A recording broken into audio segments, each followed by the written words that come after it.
The clean energy and electric revolution is no longer a dream in our distant future. It's here today. And with more and more cities committing to the goal of 100% zero-emission transportation, it's also a long-term promise for a sustainable future. But successfully transitioning to all-electric commercial vehicles requires safe, reliable, and high-performing batteries. The most powerful batteries start with the best cells. Proterra batteries are made using top-tier cylindrical cells that charge rapidly, have industry-leading energy density, and can handle heavy-duty cycling. Each cell is carefully inspected and tested in our state-of-the-art battery production facility before going into a battery pack. With safety as our guiding principle, Proterra batteries are made with advanced safety features built into each pack. Made from heavy-duty, lightweight, ballistic-grade material, the Proterra battery pack has been rigorously tested to withstand heat, cold, impact, submersion, and vibration. All Proterra battery packs are designed with passive propagation resistance, so in the rare case of a single cell failure with a thermal event, the issue would be isolated and not spread to neighboring battery cells. With sophisticated software, our battery management system constantly monitors sensors throughout the pack to ensure optimal performance and safe operation. Liquid cooling keeps all cells at a constant temperature, maximizing battery life and charge capabilities in any climate, no matter where you are. Proterra's flexible manufacturing process can meet any design requirements, regardless of size or build. So now the best battery technology is available to electrify any commercial vehicle. From our trusted partnerships with renowned vehicle manufacturers, to the 1,000 heavy-duty transit buses sold, to 12 million proven service miles across North America, the electric revolution is here, and it's powered by Proterra. Thank you so much to our proud sponsor, Proterra, for sponsoring this particular session and our conference. Thank you. Before we begin, I just have a part of our commitment to gender parity in transit. We have an announcement. We are running a national survey to assess gender disparity. In the Canadian transit industry, research clearly shows that there is a stark difference between the number of women in senior leadership positions compared to men. We know these disparities exist, but we are less clear on why these disparities continue to persist. At QTRIC, one of the ways in which we have committed to gender and racial equity has translated into a research partnership with the University of Windsor. This has allowed us to engage in learning more about the complexities of workplace environments. To increase the number of women in senior leadership positions, we need to understand the experiences of all individuals with different identities who are currently working in transit, so we can make informed recommendations to transit organizations about best practices, policy, and strategy. Today, we invite you to complete a short online survey to learn more about the social and organizational context that you work in. This survey is open to anyone in any role who works in the transit industry in Canada. It is anonymous. We do not ask for your name or your organization. We'll be sharing back the findings of our research in the fall of 2021. If you have questions about the survey or research, please contact the research team at the University of Windsor who are listed in the survey link. The link has been pasted in the chat for you to complete at your convenience. Okay, so with that, I do want to welcome all our audience to this panel on battery electric bus transit operations, mid to large systems, so 500 to 1,000 plus buses today. Before I introduce our panelists here who would be sharing their experiences about deployment, procurement, and data collection, I do want to set the context by talking a little bit about why this topic is so important and timely. We have over the 3 days in the conference discussed how small transit agencies are planning electrification or have done it, how small to mid-sized transit agencies have done it. And currently we are about to be hearing from the experts in the space who are leading as the larger transit agencies in the 500 to 1,000 plus bus zone. You face your own challenges. The share of challenges that you face is very unique, and we do want the audience to be aware of that, and we welcome your insight here in this panel. I know that there is a lot of pressure that you are under to get it all right when you do electrification, and your unique share of challenges and your way to navigate it is important for our audience members here. So it's my absolute pleasure to invite to this particular panel our knowledgeable panelist, Mr. Loris D'Amato, Program Manager, Toronto Transit Commission. Welcome, Loris. I do have the pleasure of having Mr. Randy Hulmer, Vice President of Maintenance at the Coast Mountain Bus Company. Welcome, Randy. I do also have the pleasure of having Ms. Carrie Horton McDonald, Branch Manager, Edmonton Transit Service at the City of Edmonton, and Mr. Eddie Robar, Branch Manager, City of Edmonton as well. It is my absolute pleasure that Edmonton Transit Services has also joined QTRIC. So thank you so much. Welcome to the consortium. Before we get into the panel discussion that everyone is looking forward to, for which Josipa would also be joining, I do want to turn it to our first panelist to give a brief presentation to set the stage, and then we would go to the discussions after every one of you has had a chance to present. Could I turn it to you, Loris, for the first presentation? Over to you. Thank you very much, Parvati. Good afternoon, everyone, and welcome. It is a great to be part of this panel, and I'll be providing you with a brief description on the TTC's Green Bus program, including our current status on the program and our plan to achieve a full fleet of zero-emission buses. My name is Loris D'Amato, and I've been working with the TTC for over 20 years. I have 15 years experience in project management, and most recently have been the program manager for bus procurements. Over the last 5 years, my team and I have been responsible for the delivery of over 1,000 buses. By way of background, the TTC is a public transit agency that operates buses, streetcars, subways, and paratransit service in the Greater Toronto Area. Pre-COVID times, we carry on average 1.7 million customers daily, and we're the third largest transit system in North America. Just a quick overview of the different types of vehicles that we have. Buses on the left there, you'll see we have over 2,000 buses in our fleet that travel 142 million kilometers per year.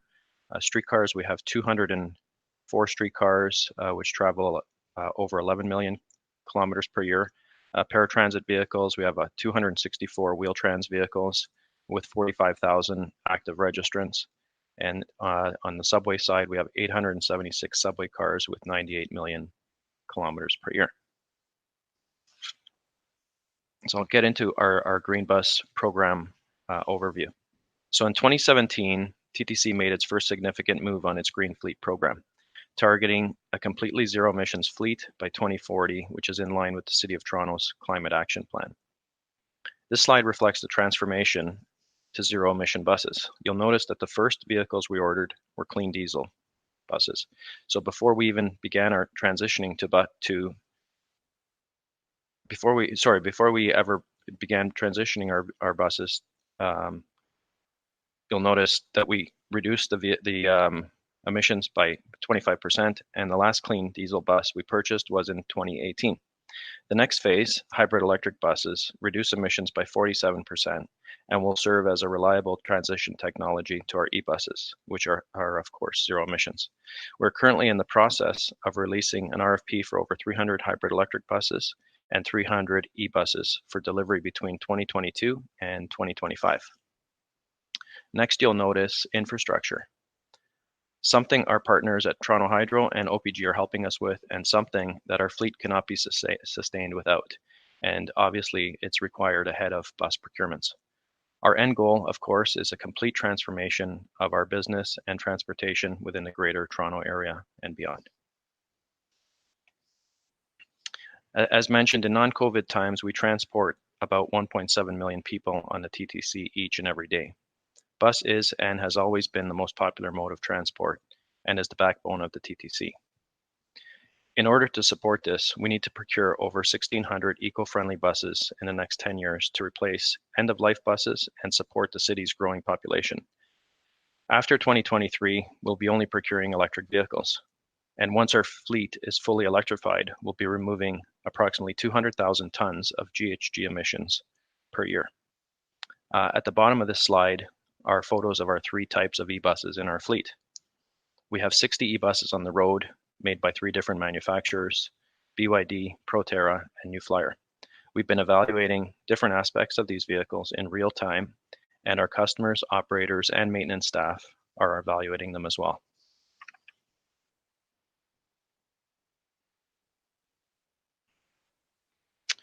To give you a sense of the bigger picture, I'm going to briefly walk you through this timeline, which demonstrates both the infrastructure and vehicle delivery. So I'll start with the all-electric bus program. As I mentioned, we are currently testing all 3 e-bus types. This evaluation includes testing on the following domains: system compatibility, accessibility, customer experience, operator and maintainer experience, maintainability, vendor performance, vehicle performance, and charging system performance. A report that was already presented on the preliminary results to the board in April. The objective is to evaluate all 3 e-bus types, the infrastructure, and all vendors in the TTC context, and leverage our findings as lessons learned for future adoption and to inform our future procurements. We are also working on a contract award for approximately 300 e-buses that is targeted for Q3 of this year. With a production lead time of approximately a year and a half, the first new buses would start arriving in Q2 of 2023 and continue through to Q1 of 2025. Now for the charging systems infrastructure program. To enable this transition to an all-electric buses, charging infrastructure must be delivered ahead of bus procurements, but on a much larger scale than what we have achieved so far.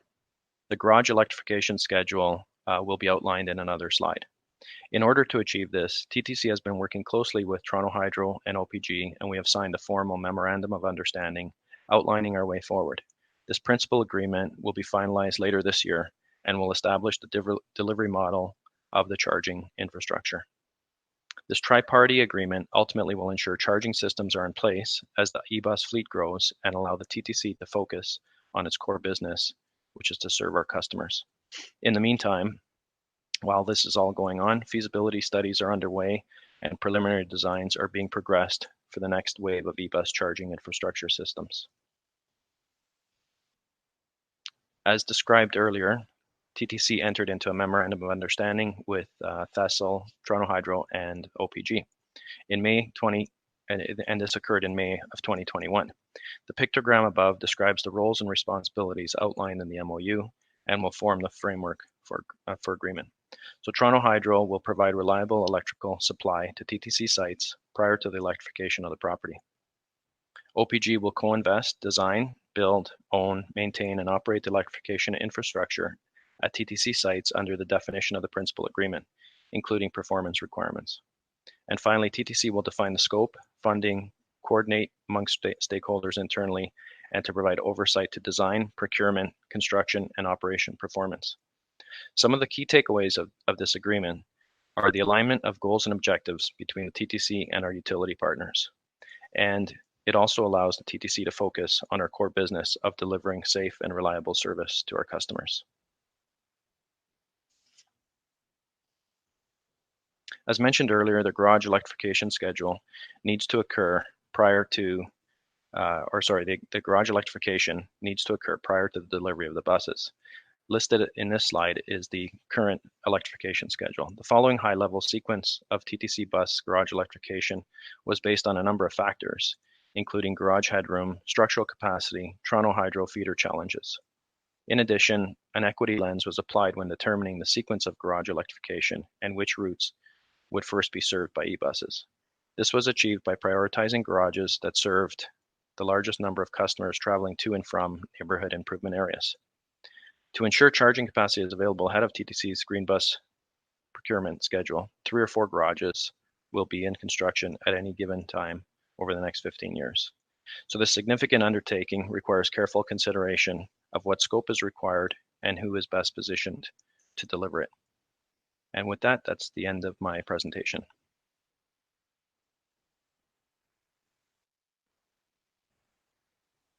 Thank you so much, Loris, for that great presentation. It is very interesting to see how TTC, as the largest transit agency in the country, is doing this grand electrification. And QTRIC is very proud to be doing feasibility assessment for you as well as you move into like full scale electrification.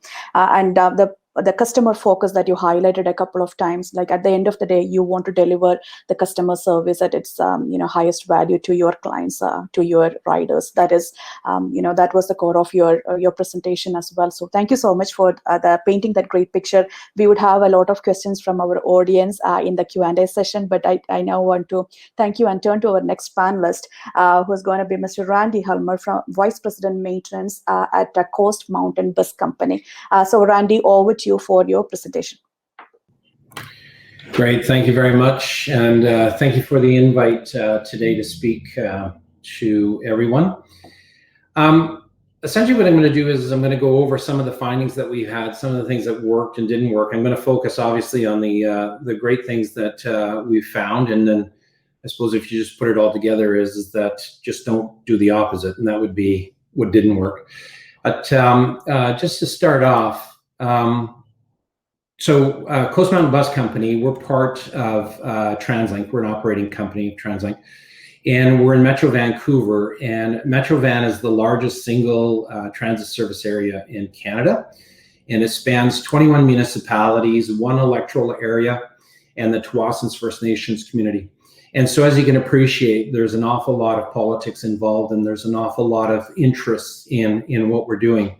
Just to preface this presentation, the Mayor's Council had 3 options when it came to electrification or GHG reductions, for instance. And so they had a cautious, progressive, and an aggressive approach. And they endorsed the aggressive approach. And just quickly, it's between now and 2029, 635 buses, 17 en route chargers. We're going to build a new depot fully electrified. We're going to convert 1. And we'll probably spend about $500 million between now and then, strictly on electrification.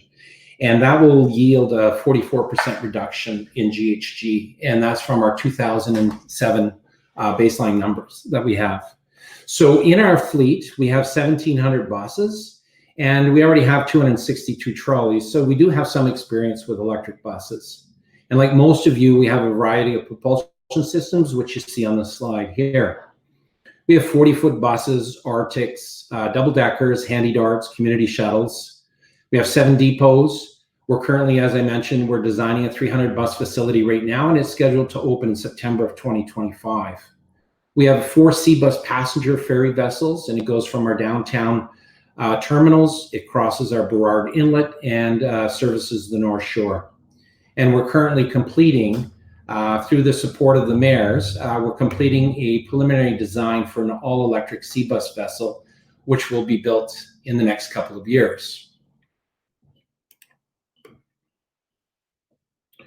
So we're also part of the QCHIC program, and we have 4 buses in service right now, and 2 Novas, which are the 45-kilometer range buses, and 2 new Flyer buses with 140-kilometer range. We have 1 ABB charger and 1 Siemens charger. And so what we're doing right now is we're ordering 15 new Opportunity Charge Nova buses. It's the LSF, the new buses. And they have a range of 240 kilometers with a hybrid heating, which is significant, which I'll speak about in a second. So this will fully electrify the route where we're doing the QCHIC program now.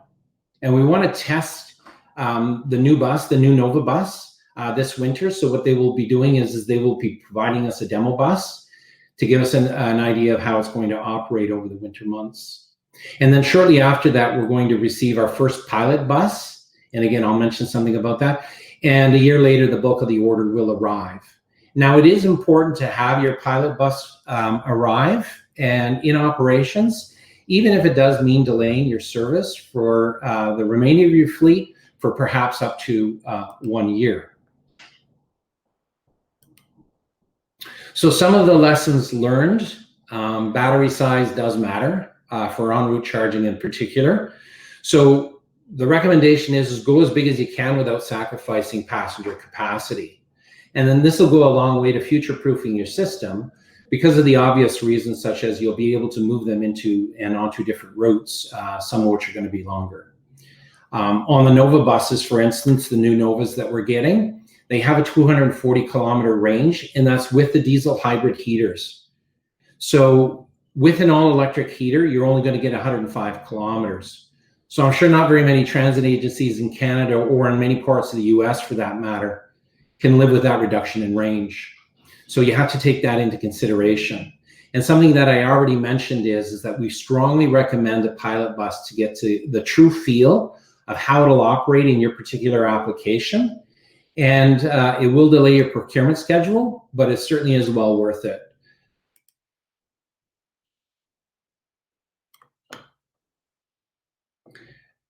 So infrastructure is very important. So some of the site considerations, and so one of the things is that, and it was already mentioned, is that you need to talk to your utilities. You need to talk to them very early on in the process. And I'll give you a good example. Our newest transit center, the Hamilton Transit Center, it opened in 2016. And so now when we're looking at electrification, BC Hydro has informed us that they need to do $11 million in infrastructure upgrades if we were wanting to add capacity for a depot charging facility there. So right now we're doing preliminary design work on our next 300 bus facility, and it's scheduled to open in the fall of 2025. And it's being designed with capacity of being an all electric site. So here's the thing, as I mentioned, you know, between now and 2029, we're looking at 635 buses. So over that, we also have a number of buses that we're going to be replacing in our fleet of 1,700. So we're going to be replacing several hundred buses over the next few years. So 57 of them are going to be, is our next order of battery electrics. And they're due to arrive in 2024. So our new site's not going to open in the fall until the fall of 2025. So what we need to do is we're going to upgrade an existing facility to accommodate these buses, because our new Marple Transit Center, it's not going to be ready. And so, as you know, you can't park these buses. You need to cycle the batteries, and so you need to have a spot for them when they do land. So our advice is that you hope for the best, but obviously you plan for the worst. So some of the other things in the large order that we're getting over the next few years is that if we don't have the infrastructure ready, or, you know, we have this transit center that we're building is probably about $450 million. And so, as you can appreciate, a construction project of that magnitude, there's always a little bit of slippage in schedule. So what we're looking at is that if that schedule slips, it's going to have an effect on the future order for electric buses. So what are we going to do? So we're looking at perhaps not ordering all battery electrics because the facility may not be ready. So we're considering other options, such as CNG at this time, because we are already using the renewable CNG and having some great results. And then one of the other things too is that where are you going to locate your charging infrastructure? You're going to put them in your bus bays. You're going to put them in the layover area. So the preference may be different in the short term versus the long term. So consider that. And then are you going to allow passengers on and off while charging? Because that may determine where you want to put that charging infrastructure. So just a couple more points on this, and I'll be wrapping up. So what you need to do for operations, you need to work closely with planning to incorporate the charging requirements for battery electrics. So how's that 5-minute charge requirement going to impact the rest of the routes? And then knowing the state of charge at all times is also very important. So for example, you know, you need to make up time. The battery has enough charge so you can skip a charge, so you simply can do a turn and burn. So you'll be able to better manage your on-time performance that way. And then you have to appreciate that depending on the route, the bus is going to perform differently. So the range on the North Shore for us is going to be, has a lot of hills and everything else. So it's significantly less than in Richmond, which is very flat. So as a result, your location and your distance between your chargers, they're going to vary. So you need to plan for that. And then finally, what you need to do is for us, what we did was, as I said, we need to have a dedicated team. And we're treating this like a project. So it is critical, though, that you're in constant engagement with your internal stakeholders so that you can ensure that all groups appreciate the nuances of battery electrics and how it affects them in their programs. And the most important thing is don't go it alone. Many other agencies are doing the same thing. So reach out, talk to them, go to conferences, grow your network, learn from each other so we can all reach our GHG reduction goals as quickly as possible. Thank you. Thank you so much, Randy. I think you have given some golden advice to fellow transit agencies. Do not do it alone, learn from others, and do invest in a pilot study, even if that means delaying your procurement. I think those are great points, and our audience would have a lot of questions for you as we enter the Q&A session. For now, I do want to thank you and turn to our next panelist for the day, Ms. Carrie Horton McDonald, Branch Manager, Edmonton Transit Service, for her presentation. Over to you, Carrie. Thank you so much. Really appreciate it. So I'm Carrie Houghton McDonald. I'm the branch manager for Edmonton Transit Service. Very proud to be leading over 2,200 employees in the delivery of conventional bus, LRT, and paratransit service. And we also recently launched a very large on-demand transit pilot as well. At ETS, we are supported by a branch referred to as Fleet and Facility Services. So Eddie Robar is my equivalent with the city's Fleet and Facility Services branch, and he oversees our transit fleet maintenance. So he's with me today to help deliver this presentation. We have over 1,000 buses within our fleet, 94 trains, almost 30 kilometers of track.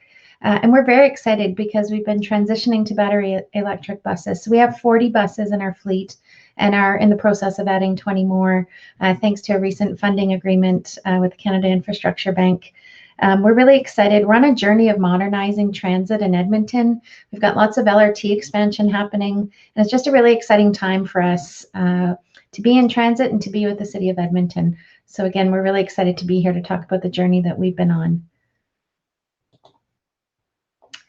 So there's a few different strategic pillars that are kind of guiding our work towards electrification. So there's a really strong commitment from the city and our city council and mayor to reduce our emissions and improve our climate resilience. There's a few key strategic documents that I'm just going to quickly highlight that help guide our work. So in 2018, City Council approved an electric vehicle strategy as well as a greenhouse gas management plan for operations. Since that time, probably the most exciting thing is we have a new city plan, so a municipal development plan. It was approved and it calls for improved public transit, high quality active transportation networks, and overall a reduction in our greenhouse gas emissions. In addition to that, recently our community energy transition strategy was also approved with the goal of safe and accessible zero emission mobility. As we work on plans for transitioning our fleet and setting goals for our next 4-year budget and beyond, we have these important pillars to help guide the work that we're doing. There are several key benefits for us as we move forward. And I'm sure many of you also acknowledge some of these benefits as well. So obviously reducing GHG emissions and common air contaminants. You know, we do have emissions from electricity generation. So as the grid becomes cleaner, the benefits are going to be even greater than they are today. We have an improved rider experience. So for those that are using transit, you know, the buses are much quieter than diesel buses. We have different amenities. So simple things like having USB charging ports. It's just seen as a more attractive fleet option for our riders. And it was interesting when we first launched them, people were excited to find them in service. So there were lots of social media posts of people kind of celebrating that they were on an electric bus within Edmonton, which was really nice to see.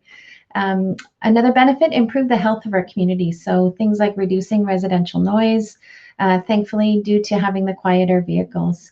And more importantly, probably for all of us as we're working through COVID, there are savings on maintenance and obviously fuel costs as well. So fewer moving parts with an electric as opposed to a diesel engine.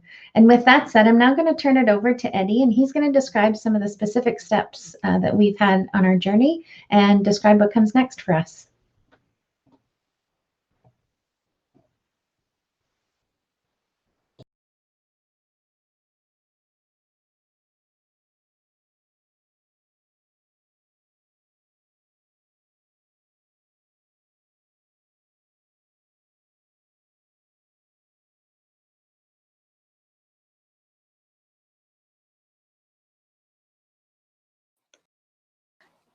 Welcome, Eddie. Thank you so much, Carrie.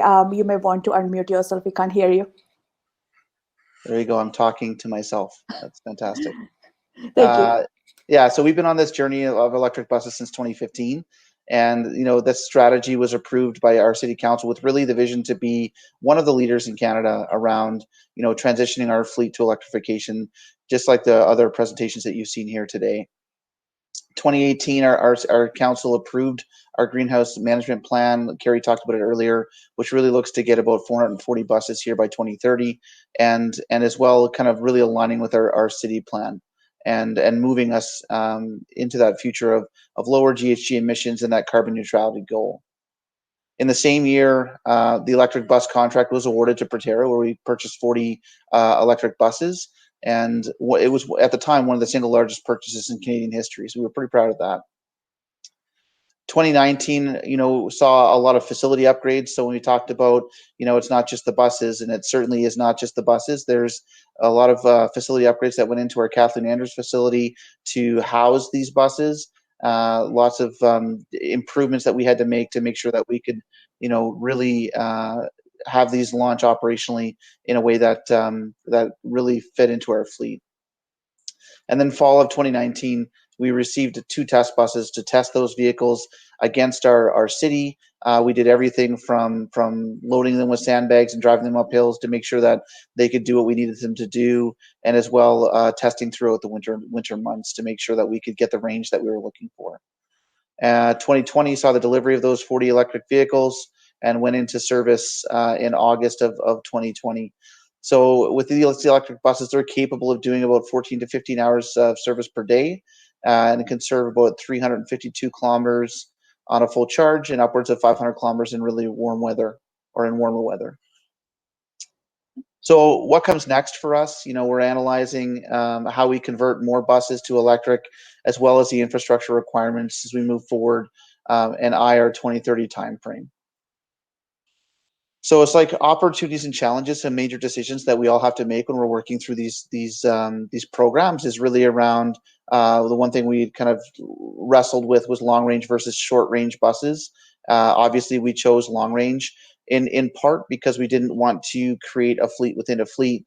We wanted to make sure that we had flexibility in our scheduling of the service, and we focused on a bus is a bus is a bus, which that bus can do anything in our system, and right now those buses can do about 87% of the 87 to 90% of the work that we have out there today, which doesn't inhibit our flexibility for service delivery. And also the redundant charging systems you see on the picture here. We have 22 chargers inside of our Kathleen Andrews facility. So if one goes down, we still have that backup to charge our vehicle overnight for the next day. As well, we look at things like regeneration or backup generators at our new garage. One thing we came across was having to ensure that if our power went out, that we had enough juice to charge the vehicles as well on our backup generators. So we had to add another generator to our Kathleen Andrews facility. And then a bit about future proofing. One thing we really kept a lens on was not knowing where the industry is going, short range, long range, overhead charging, trickle charge. We wanted to make sure that flexibility was built into our vehicles, which they are in the Proterra bus. We can charge trickle charge or overhead. Obviously, overhead we can push a bit more power and get it charged more quickly. But the facilities and the vehicles themselves are adaptable for whatever future transitions may come from the industry as we kind of build what this looks like in the future. So we were very intentional about what that meant for our facility and our vehicles in the future. Just on future considerations, what comes next with this work? Obviously, the new battery technology as it grows is something we're always looking into. More range, trying to get that range up. That's definitely coming down the pipe. The evolution of that is happening very fast. But also the supplement of potential for hydrogen, electric, and how do we incorporate that into our future plans as well? If grid is not enough to kind of cover the grid capacity is not enough to cover the charging infrastructure. How do we look at opportunities to maybe charge off that grid in other ways? So we're exploring hydrogen options for that. New garage locations as well. We are building a new garage, just like the others have talked about. Ours is going to be a diesel and electric garage so that we can fill it up with diesel buses, replace it slowly with electrics, and then move those on to another electric facility and then repeat the process all over again. So really understanding your grid capacity, where you're locating your garages, and how you're looking at but not only the grid charging, but other alternative charging methodologies as well, and those capabilities to really augment charging and moving on from there. So with that, I know it's a quick synopsis, but we'll turn it over to the group for questions, I think. Thank you so much, Eddie. I do want to invite all our panelists back, and along with that, I do want to invite Dr. Josipa Petronich, CEO and President of the Canadian Urban Transit Research and Innovation Consortium, to the stage, because Josipa is going to be the lead moderator for this session as well. Okay. Thanks so much, Parvati, and thanks everyone for your great presentations. So we're going to jump right into it. We have a lot of questions, and Parvati and I are going to double team a little bit on these queries. We've got a couple of the largest systems here today on the line, and then on top of it, of course, we had Rick Leary a little bit earlier on talking about the TTC deployment, and we had Minister Ralston, and in our past conferences, we had Kevin Desmond talking a lot about the whole systems play at TransLink. So we're really trying to pull the knowledge from the large systems to make sure that our mid-size and smaller systems don't have to repeat everything from scratch. And so launching right into that question, I think the first question we're going to put out to all of you is essentially, if we look to the bad, in the good, the bad, the ugly, if you could redo something and go back from a square one, what is the big thing you've learned from the first deployments you've engaged in, whether they're pilot-sized or the size of deployments you've engaged in, like at Edmonton, that you would fundamentally redo if you knew back then what you know now operationally? So we'll start with the smaller deployment and then work up. What we'll do is, Randy, we'll start with yourselves at TransLink, because there's been a lot of lessons learned, and then we'll go through all the way to Loris and Eddie. Well, you know, I think one of the lessons learned that we had early on is that obviously, and I've mentioned it a couple of times, is get yourself a pilot so you can do that. And we didn't right off the bat. But one of the big things is that with the Q-Chip pilot, for instance, you know, I was talking about the older or the Nova buses with the 45-kilometer range. When you look at the route that it's on, it spans 3 municipalities and stuff. We can't essentially skip one of those chargers at either end of the system. So again, range is critical. And so what you need to do is that what we should have done is that gone as large a range as possible, because we find now that we're kind of dependent on both chargers as opposed to one. So we really don't have a redundant system in place. And so that's obviously why we went with the new Nova buses with a 245-kilometer range. That's a great piece of insight, because, you know, in Europe, there is still a push to go to the smaller battery packs. And when we launched that project, we looked at, you know, what Nova Bus had on offer, and it was a smaller battery pack because it's part of the Volvo family. I think in reality, there's the physics component there of offload the energy to the charging system, but Canada has really long routes and we have really long deadheading sometimes. So the point is well taken, and that's where you're looking to innovate. If we then go over to Loris on the other end of the equation, unlike Edmonton and TransLink, TTC doesn't have overhead chargers. That wasn't part of the initial deployment. If you go back and redo something or know something backwards and redo the past, what would it be, if anything? Well, I think, I mean, having a fleet of 60 allows us to learn quite a bit from all the different bus manufacturers. What we did is originally is we didn't go out with our typical standard TTC specification form. We went out with a shorter 8-page kind of must-have list, and allowed the bus OEMs to kind of give us their flavor of their bus. And we were able, what we're doing right now is we're testing that through various components, as I mentioned during the presentation, with our customers, with our operators, our maintainers. And the one downfall to that approach is the fact that you have all these different mini fleets within a fleet. So that's a little bit of a concern. But other than that, the other thing I would think or tell others is now that it's electrification is gaining full speed ahead, is learn from the other transit agencies. We didn't have that opportunity so much, and because we were one of the first ones out of the gate. But I think, you know, learn from the other transit agencies, keep an open mind, and don't kind of stick to a plan, because I think there's a lot of technological advances happening throughout or in the coming years, and make sure that your plan is agile enough that you can make the changes on the go. That's really helpful, Lars. And in fact, I recall I was on a panel with Dom Repta a couple years ago, before the pandemic, and he did stand up there. He goes, "You know what, Josipa, like, it is true. We get very ideological, and I was one of the ones who thought it has to be this way. And then we deployed 4 buses, and I realized actually it has to be that way, completely the opposite of what I thought." So it's a great point about flexibility and not getting overly constrained on one solution. Next, we'll turn to Carrie, yourself, and Eddie. I'll leave it to the two of you to decide how best to approach it. But if you could go back, lessons learned, what would you do differently or implement differently? I probably could jump in on this one. I think for us, it would more be on the infrastructure side. So I think looking at the building and the retrofits that come along with a facility, understanding what the implication is there, and partnering from the start with. I think people talk about partnering here, but the relationships are key, and making sure not only external to your utility providers, but internal to your own cities, and understanding how that function works, and making sure that everyone understands the build and what that retrofit may look like. So pushing through older facilities, and in our case, it was a brand new facility that was yet to be deployed, and we were kind of modifying it midstream, which required a lot of upgrades to the facility itself, adding gen sets to the site. We had to slab band floors to carry extra weight.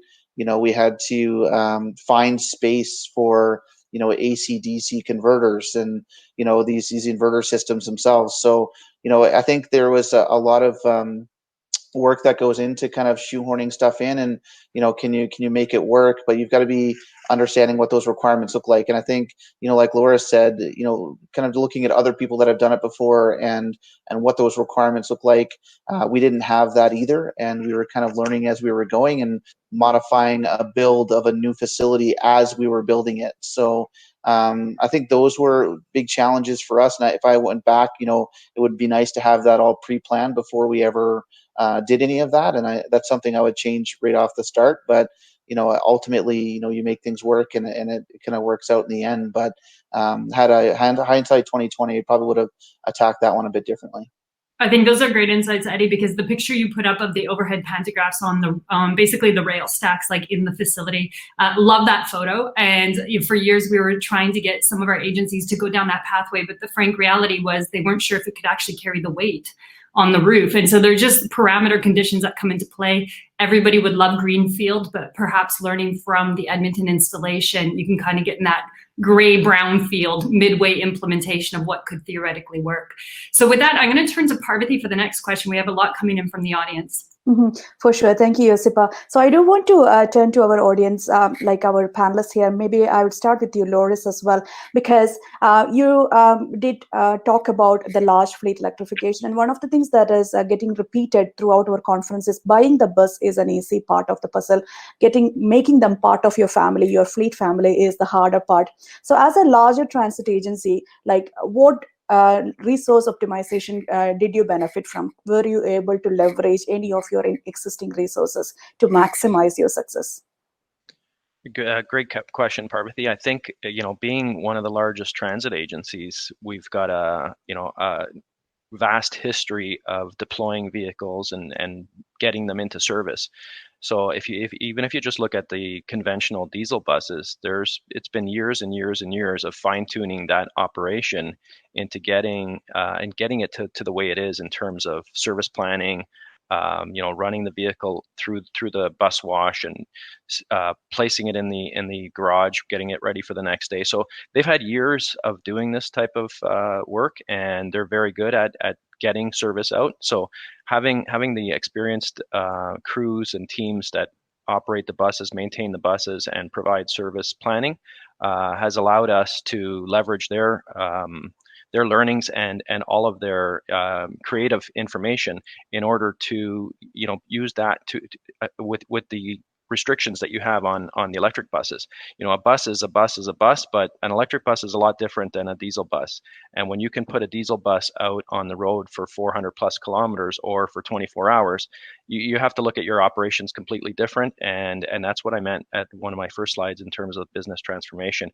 It's a complete overhaul of the way we're gonna run service, and it starts right from bringing the vehicles in, they now probably have to go into a separate queue in terms of how much state of charge they have and where they're going to get deployed the next day. So it's a big job. And Mike and I and others from TTC have always talked about how we're part of a revolution right now. We're fortunate that we're going to be involved in this because it's a once in a lifetime opportunity. For sure, it is. So maybe, Randy, if I could add on a question relating to that, because you did talk about maintaining a portion of your buses, CNGs as well. So you have this swim lane of zero emission buses. As a large transit agency, having that experiential knowledge of operating diesel, CNG, and now electric, how are you coping, and what are your major learnings from that? Well, it's interesting. It's like any technology, electric technology is like anything. Like everybody remembers when CNGs first came out. And they didn't perform as we kind of hoped they would and that type of thing. So we kind of knew going in that it's new technology, it's changed, but it's the change management component. And so we, Loris talked about this is that everybody knows and how reliable a diesel bus is. So what we did is that where the Q-Chick buses are right now, they're at our Hamilton garage. The garage manager is quite progressive. So you need those agents of change. So you need to be able to have the operators and the mechanics, they go on the bus and they touch it, they feel it, and they don't like it or they love it. But you need to give them that opportunity, and you have to support them on that. And then one of the things that we did also is that we recognized that it is new technology, right? So what we did is that the 4 Q-Chick buses, for instance, those are not replacement buses for our existing fleet. Those are not expansion buses. Those are simply additional buses that we put in. So those growing pains that we had in the first part of this project, what we're able to do is that when we had to park the bus, it didn't have an impact on the rest of our fleet nor the rest of our system. And so that was very important for us. And then we were able to sort of deal with those issues as they came along. Thank you, Randy. Of course, change management is tough, but it has to be done for us to ensure success, right? Ongoing success. With that, I do want to pass it to you, Josipa, for the next question. Thanks so much, Parvati. We do have a couple questions then that I'm going to combine. So from one of our participants, David Grabowski, asked this, and we've heard this question a lot. So to give you a little bit of a story, years ago, we were out in St. Albert, and St. Albert Transit was just starting with their first procurement of electric buses. And I asked them, have you talked to Edmonton Transit about maybe sharing an overhead charging system somewhere from the city to the municipality? At that time, the position was there wasn't a framework for sharing infrastructure. So it just wasn't going to work. Now that was years ago, but we've heard that same story across the country multiply since that time. So the question is twofold. One, what is the position and what is the mechanism now for sharing that overhead charging infrastructure when and where you're going to need it across transit agencies? So like TTC with Brampton and York Region, common shared infrastructure at co-shared stations, or with Metrolinx at those co-shared stations. For Edmonton, you've got a certain number of agencies around you, not that many, but you still do have some co-shared potentiality. And then Randy, you mentioned not so much co-shared transit, but multiple municipalities where you can envision the co-shared infrastructure with other municipal vehicles if they're J3105 compliant for overhead charging. So I'm going to put that to you. We're going to go in reverse order. Eddie, Carrie, I'll leave it to you to decide who answers that, but the co-sharing has been a long-term issue, and yet it's kind of a capital optimization. Maybe I'll start and then Eddie can jump in. I'd say across the region, we're just starting to really explore opportunities for stronger integration and collaboration.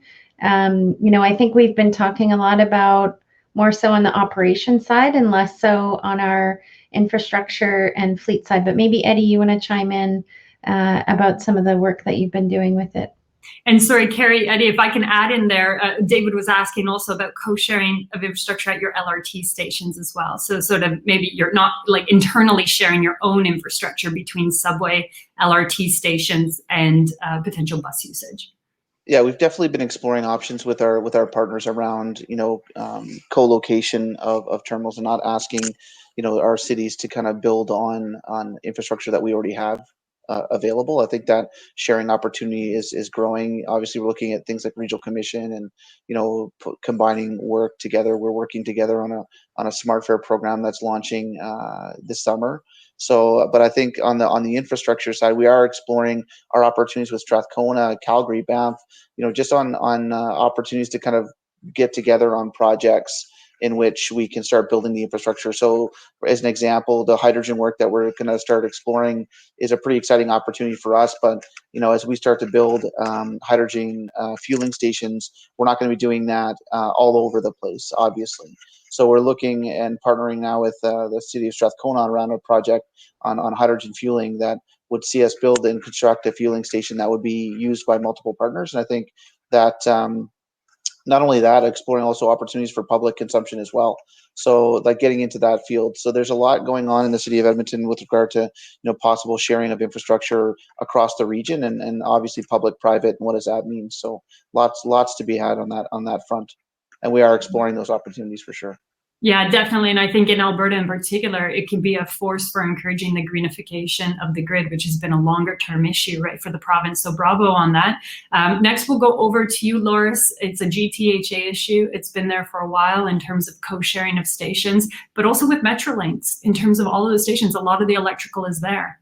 Yeah, I think anytime you can share expenses and bring the cost of the overall project down, it's a win-win for the public. It's a win for the municipalities and also for the agencies who are constantly looking for funds anyway.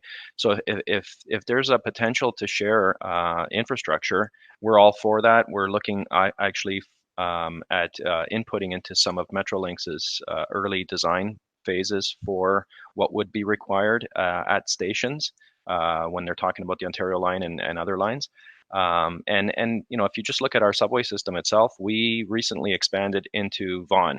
So that was a huge step for TTC, that it's no longer confined to just the Toronto area. It's into Vaughan, and there's obviously different agreements and partnerships in terms of who's responsible for and definitions in terms of who's responsible for what and how the revenue is shared and how the expenses are shared.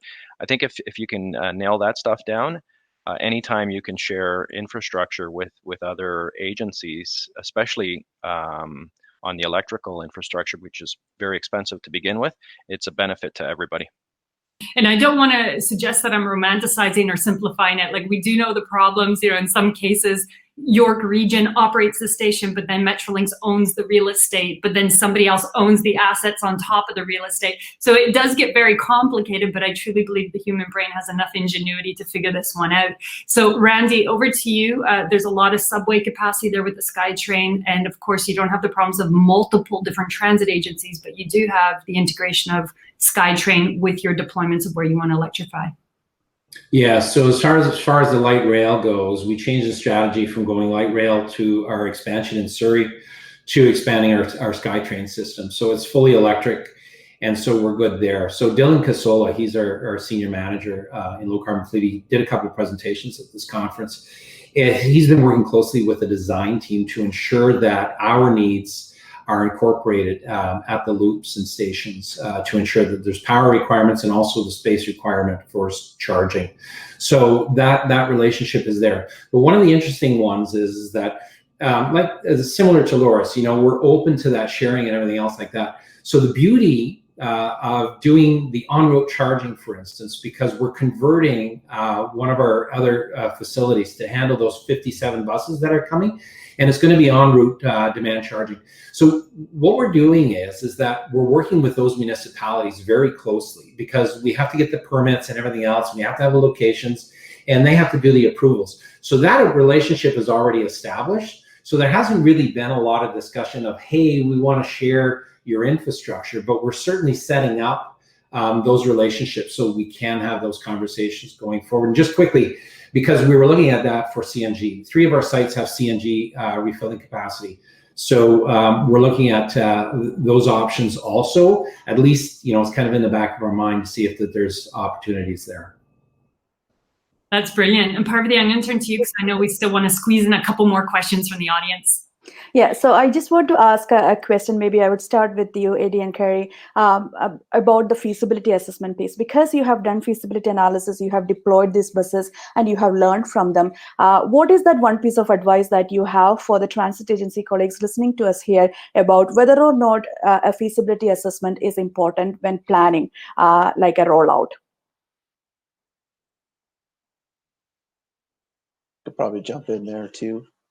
I think it comes back to what Laura said too. Like there's an element of doing those studies and effectively kind of understanding what the impact is for your organization. There's a lot that goes into those. For us, it was very focused on the operation and how do we kind of maintain our operational integrity of the work that you do. And I think it's different for everyone. So I would recommend those feasibility studies because it really for us opened our mind to what kind of bus do you need. And you hear Randy talk about the short range, and that works well for them. For us, we went long range because that's like when we looked at our operation, that was what fit best for us. So each person is going to really have to make that decision based on the infrastructure that they want to build, how they want to support their system, and then understand, okay, well, what does that mean for the operational context? And then how does that look at, what kind of vehicle do we want to buy? I think that's the key for me is like ultimately at the end, you're kind of thinking, okay, where does that put me in my vehicle based on all of those different assets and operational nuances. So I recommend the feasibility studies in that regard. As far as performance and usability, I think there's enough going on between the different properties in the country that are willing to share all their information on what that looks like to see the performance indications of those and understand what that can mean for you and help better understand what that means in the future, which we all sitting here probably didn't have that opportunity in the past to really get that information that we would like to have. And now we can share it with everyone else that that's looking to explore those options. So, Thank you so much. And sorry, Parvati, I'm just going to add to that a little Yes. bit. On the feasibility studies, I think the two of the biggest pieces that came out of it for us are basically the feeder sizing that's required from the utilities, because that work, as mentioned in a couple of the previous slides, it takes a lot of time for them to get their services to your property. So if you don't get that right at the beginning, you could be well behind the game. That's one. And then another big one is also, our properties they're not getting any bigger. So we also have a lot of land restrictions on our sites from our operational people that use the sites. So finding space for your chargers, your substation, your backup generators, your energy storage systems, that's a lot of real estate as compared to what was previously or historically just your diesel tanks. So, For sure. Yeah, thank you, Loris. Randy, could I turn to you because you emphasized the importance of pilot studies, but before piloting, you actually would benefit from a feasibility assessment, right? What is your opinion? Yeah, absolutely. It was invaluable. A really good example. Eddie is right. So what worked for us is not necessarily the direction that they went with, right? And so it's nice to have that dialogue and interaction. But we did the feasibility study, and then shortly thereafter, myself and a colleague, Sarah Buckle, we went to Quito, and we were at the C40 Finance Committee meeting, and there were 15 transit agencies from around the world. And Sarah did a presentation here, and we were, kind of a little bit intimidated and stuff like that. And there was some pretty big players there. But here's the thing. And so what they were doing was they were asking her all kinds of questions. Why are you going with the both, the depot charge and the en route charging and stuff? And so I got to tell you, when you've got these transit agencies from all over the world just grilling you and asking these questions and stuff, it really was nice to have. We did our homework. We know what works for us, and it's becoming sort of more of an accepted practice. And I gotta admit, it gave us that level of confidence to have those interactions with those folks from all over the world, and to see that their applications were different, but for their own reasons. So it really helped us. Yeah. That's so great. Thanks so much. And Parvati, I'm going to jump in because we're going to squeeze in one more question. We're going to take you all 2 minutes over time, but I don't think we're going to squish into the exhibit that starts in a few minutes. Just a quick question about infrastructure installation. And this is a question from our audience, from Cameron Benedict, and I'm going to combine it as well. I do recall, Randy, that in the case of the deployment in TransLink, we all wanted to go so right that I remember a colleague at Siemens saying, look, we were basically sleeping under the charger to make sure it would work right on the first day. So the question is, how much have you extracted from or asked the manufacturers to support you, not just on the installation, but the maintenance operations, the hand-holding above and beyond what a typical contract would look like? Like, how much hand-holding and in-kind support is happening to make this stuff work that you normally, you wouldn't get out of a typical contract, because it has to work, because it's early days and we don't want bad PR. So how much are the manufacturers on your side helping that out? Randy, I'm going to start on your end and then do the reverse and end with Edmonton. The level of involvement was significant from our manufacturers and sort of our expectation also. So a couple of things. We're doing it in the middle of a pandemic, so it's really hard for folks to travel. So we did a lot of work over the phone to do troubleshooting, diagnosing. And so what we did is we pretty well had one electrical engineer in our group who was dedicated to the buses, the chargers, and everything else like that. And here's the encouraging part too, is that, Nova, New Flyer, ABB, Siemens, they all stepped up.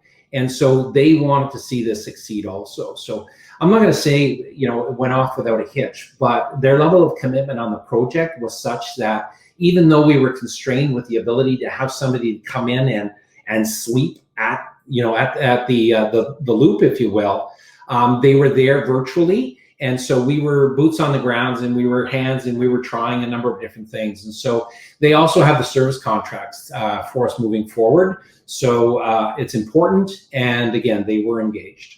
That's fantastic, because our whole idea was not just to sell stuff and walk away and wash your hands of it, make the system work. So Loris, you guys have a complicated one, 3 different manufacturers, different charging systems. How much have the manufacturers stepped in to make the system work? Yeah, before I get into that, Yusuf, I think you nailed it though when you said that, we don't want to get bad PR. So I think everybody in the infancy is really stepping up to the plate, and similar to what Randy's saying is, staying overnight or making sure that they're working. So we do have a lot of buy-in from our OEMs. We hold their feet to the fire to make sure that our chargers are functioning. We didn't go with overhead at the beginning for that reason. So it was just a plug and play style. But yeah, I think the biggest, one of the lessons learned that we've come from this is obviously putting in performance requirements into future contracts, including liquidated damages for charger availability or bus availability, etc. So that's fantastic, Loris. Yeah, absolutely. That performance measure against it. And Carrie, Eddie, you guys get the last word and last minute. How much have they stepped up and Proterra as a system?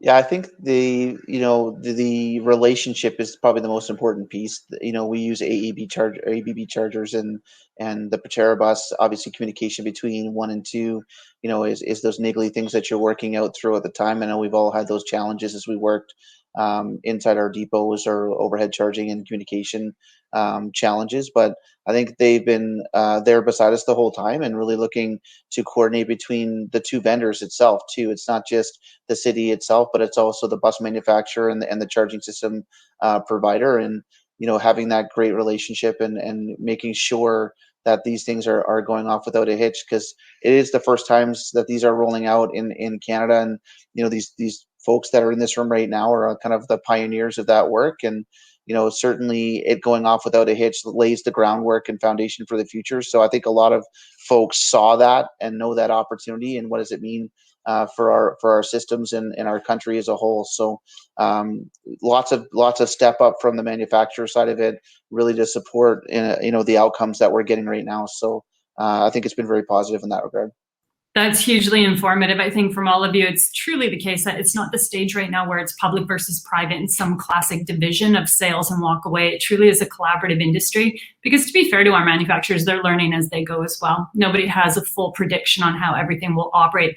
So I want to take this opportunity to really thank you, Randy at TransLink, Carrie, Eddie at Edmonton, Loris at TTC. We've really benefited from the opportunity to work with you. Thanks, Parvati, for kicking things off. And we invite you all to attend our next session. And coming up, we will be having one of the city councilors who sits on the commission for TTC as chair of that commission. She's got a lot of insight from local municipal politics. So we welcome you to that upcoming session. Thank you again to all of you. Good luck, stay safe, and I hope you all get vaccinated. Thank you so much, everyone.